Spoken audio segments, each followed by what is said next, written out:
Hey guys, it's Ryan and welcome back to the Syntax Bite. In this Excel for Mac tutorial, I'm going to show you how you can work around the fact that Excel for Mac doesn't have a close and load to function.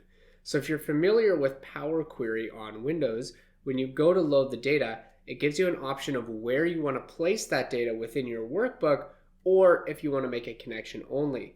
When you do this on Mac, it unfortunately doesn't really give you any options and just goes ahead and automatically creates a new sheet. So I'm going to show you how you can work around this to both place your query anywhere in your sheet that you might like, as well as create a connection only query if that's what you actually wanted to do. So to start off here, I'm just going to go and start by getting some data, and I have some dummy data in my downloads folder that we can work with that I got from Workarounds. So I'm just going to go ahead and browse, and here I have my mockdata.json. That's going to be my first file. I'm going to go ahead and get data, and very quickly we're just going to convert this to a table. Okay, and then we're going to expand the table, and I have my data from my file, and we're going to put this in Excel. Hopefully this part is already fairly familiar to you if you're watching this video. Now here's where it gets tricky. Where up here at the top, I only have the option to close and load. I don't have any options about where I actually want to place this data within my workbook. So I'm going to go ahead and select that. But let's say, so it's created a new sheet here called query. That's relatively harmless, so it hasn't deleted any data or anything. But what if I had some stuff on sheet 1 and I actually wanted to place the table like right here in like column H on sheet 1? What could I do? Well, what you could do is you can actually just copy this table and it will retain the query information. So if I just paste this table here and then just delete this worksheet, it is going to permanently delete the sheet. There we go. So I have my table there and it should retain the query, and we can prove that by if I go over here to my data and I actually just delete this first row and save it, I can go back to data, refresh all, and you can see that my first row was in fact deleted. So we've retained the connection here. So that's important. So that's all good. All right, so that makes a lot of sense. Pretty easy, not really a big deal that they don't allow you to select it at the start. A bit of a pain, but we can work around it. Now, what if you actually wanted to create a connection query? So let's go ahead here and say that I actually just wanted a connection query. What can I do? Well, I can actually just delete the table. And you'll notice that it says that this operation will prevent you from refreshing the database connection and that it cannot be undone. Very important, it says that it will prevent us from refreshing the connection, but it doesn't actually say it will delete the connection, and this is very much true. So if I go ahead and click yes, you can see that the connection is gone. However, if I go over to queries and connections, you can see that for some reason it's actually in here twice. So I'm not too sure what's up with that. But we do in fact have a connection. I think sometimes when you copy and paste the query, it actually creates a duplicate. So what you may want to do is actually just use the cut function instead of the copy like I did, if you're apt to want to remove this. So how do we actually get back and access that query? Well, the easiest way is probably just to do a blank query, because I'm not sure of any other way to open the query editor and then see if you can delete that one.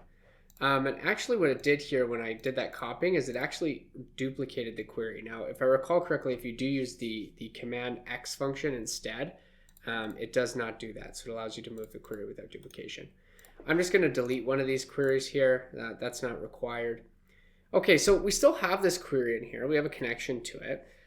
You'll notice now that if I do close and load, nothing happens. It's just a connection only query. So if you do want to actually get this query back, you might want to basically just duplicate it or something. But we have this query in here, so we can actually still leverage it as a connection. So for instance, if I do a new query and we're gonna do another JSON file, I have another JSON file here, and then what I'm gonna try to do is I'm actually going to try to basically append this query. So I'm going to start by actually, taking this to be a table and doing that like before, but maybe I have different data sources here. Let's say, there are different websites or something that these are coming from, and I want to combine them into a query. So what I can do here is I made my new query, and then I'm going to append queries.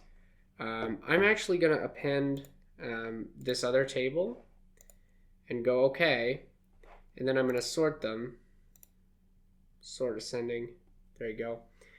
And then, so now I'm going to do a close and load. Because this one hasn't been loaded before, it should load query 2. I might just rename it as appended queries. Append queries? Appended queries. So if I name that appended queries and go to close and load, you can see it creates a new sheet again. Probably not something I wanted to do. We'll test that out with doing the command X this time. I can't find X on my keyboard apparently. There we go. So let's put that here this time. And we can go ahead and delete this sheet. Okay. And so that should have worked a little bit better. We shouldn't see a duplicate connection yet. So you can see we have this one, and you can tell that this one is the one that's actually loaded in because we can refresh it. This one we can't directly refresh because it's just a connection. But so this is a query that actually connects to the other query. And if we want to validate that that connection is still valid, we can go in here, let's delete ID 3 as well, and go ahead and give a refresh. You can see that now we're going 2, 4, 5, 6. And just to validate that we're still connected to this other one here, we can also come delete something from the bottom. So we can delete 87. That one's gone. And then we can refresh that one as well. So that's how you can both place your queries kind of anywhere you want in your workbook and create kind of a connection only query in PowerQuery for Excel on Mac. Hopefully this was helpful. It's definitely not the most intuitive, and I do hope that Microsoft kind of improves the product to add kind of those basic features that have been there on Windows for probably over 10 years now. I'm not sure exactly why they're not doing that. But hopefully if you are working with Excel on Mac and you were needing those features, hopefully this video has been helpful to show you some useful workarounds that can allow you to kind of work around that without having to install add-ons or anything. If you want, there are add-ons I believe out there on the web if that's something that you want to go after, but you don't need it to kind of work around and get these basic functionalities. Anyway, that's it for this one, guys. I hope that was helpful. If you're interested in more Excel tutorials, definitely subscribe to the channel here on the Syntax Byte. Like the video if you found it helpful. If it's given you any trouble or you just want to say thanks, drop a comment down below, and I will see you in the next video.